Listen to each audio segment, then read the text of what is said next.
আপনাদের বাসায় কি ভূত আছে? মানে সেদিন দেখলাম আমার পুরো অগোছালো ঘরটা খুব সুন্দর করে গোছানো, একটা চিরকুট লেখা, হাই অগোছালো ইঞ্জিনিয়ার। ভূতটা মনে হয় খুব লক্ষ্মী, একটু বোকাও, কারণ আমি তো ইঞ্জিনিয়ার না, আর্কিটেক্ট। আর্কিটেক্ট ভূত তো বুঝে নেই।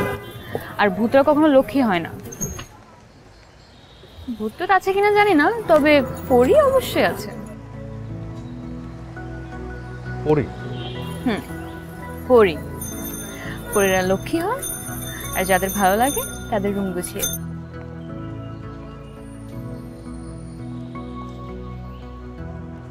এসব আসলে কি হচ্ছে? Sweet love story.